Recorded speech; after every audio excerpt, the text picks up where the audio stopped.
I'm Al Brooks, and this is my price action trading course. This module is about head and shoulders patterns, head and shoulders tops, and head and shoulders bottoms. I'm going through a list of common reversal patterns, and I've been through all of these, and now we're at the head and shoulders patterns. Head and shoulders top, HST, head and shoulders bottom, HSB. Those are the abbreviations that I'll use in this module. I personally don't like the terms head and shoulders tops and head and shoulders bottom.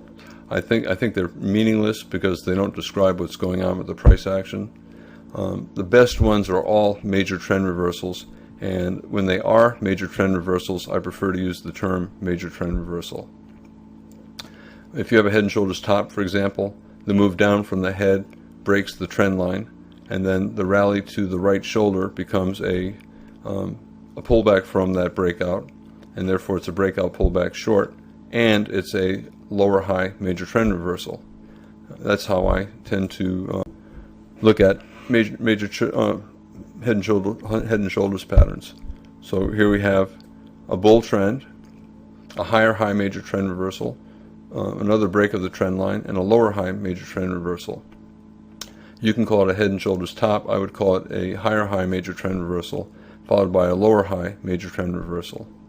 At the bottom, we have a strong bear spike. This is the weekly spider chart, by the way, and a potential head and shoulders bottom.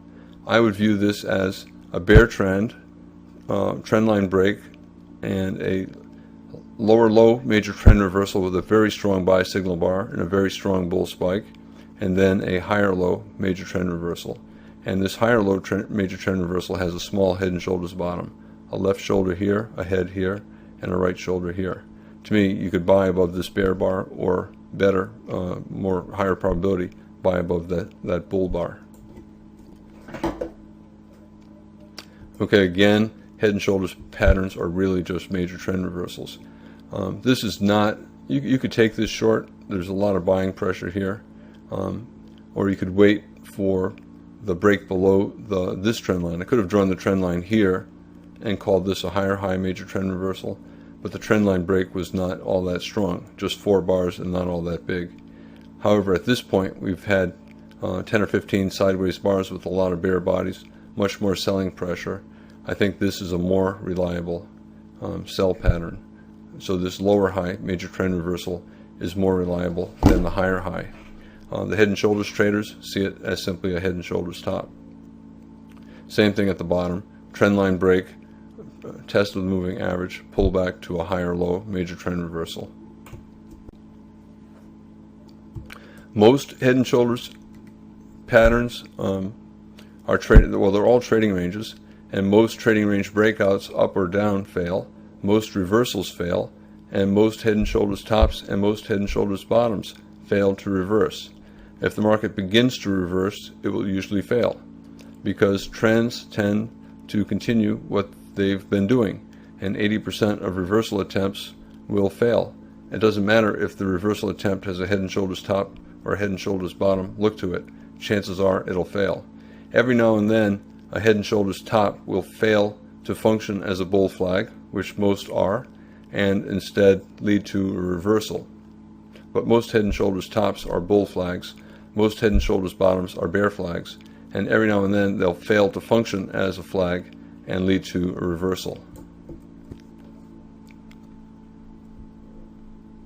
So here's a head and shoulders bottom, and most head and shoulders bottoms do not reverse the trend, and this is a perfect example. It led to a trading range and then another low. Markets tend to have inertia and they resist change. So we're in a strong bear trend, it's going to be resistant to change, and this head and shoulders bottom simply was part of a large trading range. It's head and shoulders top and bottom are way overused terms. Some traders see them everywhere and they trade them all the time, and if they do, they lose money. Remember, only 20% of reversals patterns actually lead to reversals. Most head and shoulders tops become bull flags. Most head and shoulders bottoms become bear flags.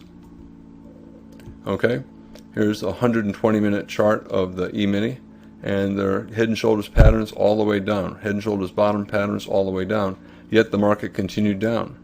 There are head and shoulders tops all the way up, and yet the market continued up. Most head and shoulders patterns are flags, not reversal patterns. Traders who see head and shoulders tops and bottoms all over the place are looking for reversals within strong trends, and they end up missing the trends. Some traders are always looking for reversals even when the context is bad, and they see head and shoulders tops and head and shoulders bottoms everywhere, and they take all of those entries and they wonder why they're losing money when they're selling these great head and shoulders tops and buying these great head and shoulders bottoms that all the books say are great reversal patterns. They're losing money because they're fighting the trend, and most head and shoulders tops and bottoms are not reversal patterns, they're continuation patterns.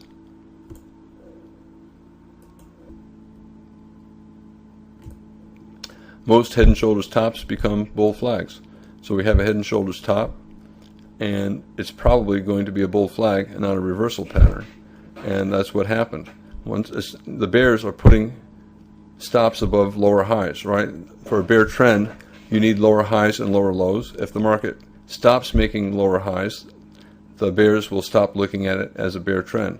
So traders who shorted the breakout below the head and shoulders top have their stop above the right shoulder. If the market goes above the right shoulder, the bears give up. They no longer see it as a bear trend. And here we have a strong breakout, move above the right shoulder. Here's a pullback from the breakout and a resumption up. This is what usually happens with head and shoulders tops. They usually are bull flags and lead to a resumption of the bull trend. Every now and then one fails to lead to the resumption of the trend and the market reverses, and people think of it as a reversal pattern. But I think the way head and shoulders patterns are talked about is entirely wrong. They're talked about as if they're usually reversal patterns, and they're not. They're usually continuation patterns. And like any continuation pattern, sometimes you get a reversal instead of a continuation. Okay, what happens one tick above that right shoulder? The bears failed to keep forming lower highs and lower lows, so they're giving up on their premise of a bear channel.